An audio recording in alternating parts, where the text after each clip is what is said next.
All right, this is backcountry ultralight brook trout fishing setup. This is all the gear I'll bring in to fish for a few days in a backcountry lake that requires a big effort to get into. I'll start with a fish finder. I use one of these, believe it or not, I'll hold it up here, Deeper Pro Plus. This is an awesome piece of technology. It's small, it's light, it holds a charge for a long time, and it maps the lake as you go. So massive advantage, but it does burn out your phone. So if you tune into my video on how I charge electronics or how I deal with my electronics, I'll explain how I overcome that one weakness of this product. I also bring a good phone holder.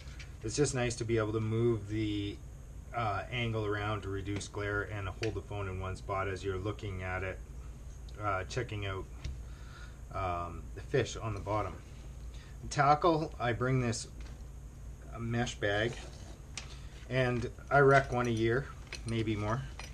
The mesh bag has rope in it, and I use the mesh bag and the rope that becomes my anchor, and also to tie down the canoe at night because my light canoes will blow away.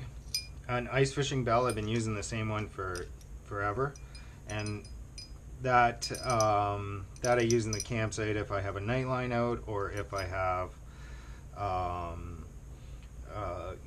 a line out off the back of the canoe while I'm making dinner. I'll often do that, and it's surprising what'll cruise by your campsite if you got the right campsite. Pair of hemostats, box of flies. You'll see I have mostly streamers in here, some chronomids, and some dry flies too. That mix will change depending on the trip. This is not specifics, and a sink tip as well.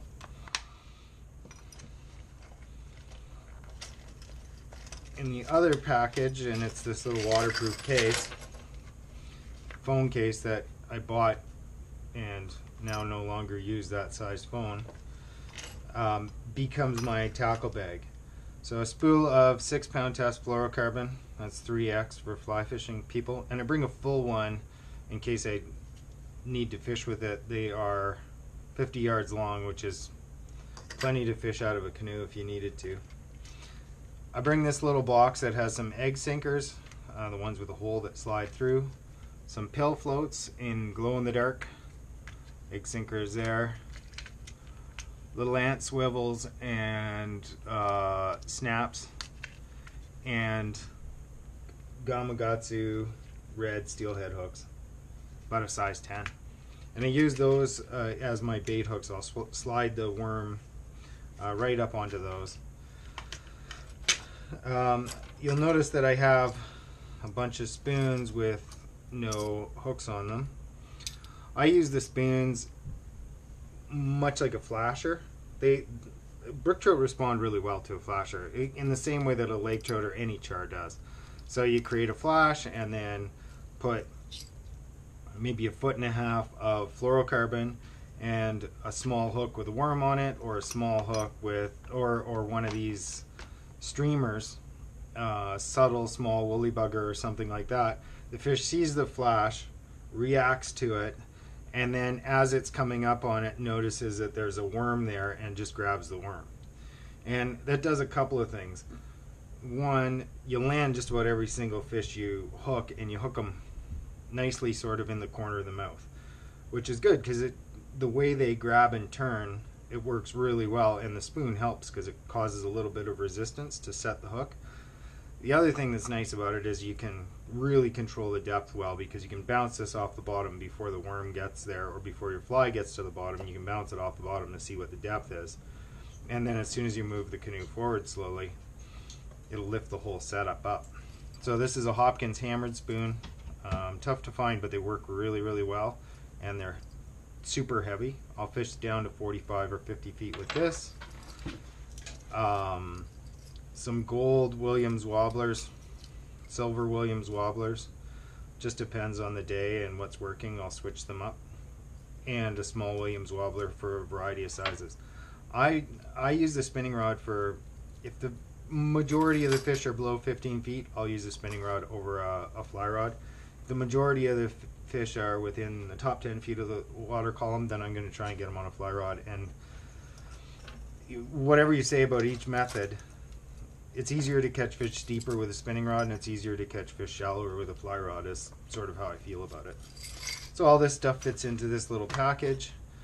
I bring 2 rods, a spinning reel and a spinning rod and a fly rod.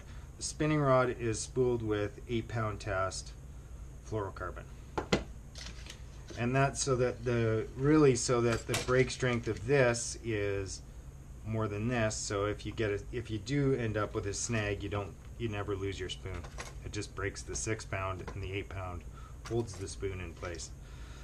It's been a long time since I've lost a spoon, even throwing them up into dumb places, wooded spots.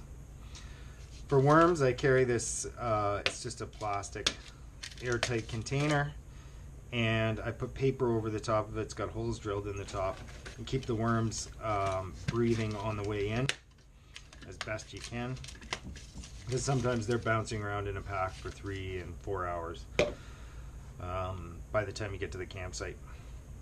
I bring a fly reel along as well, a 5-weight fly reel, floating line, and I have a sink tip with me.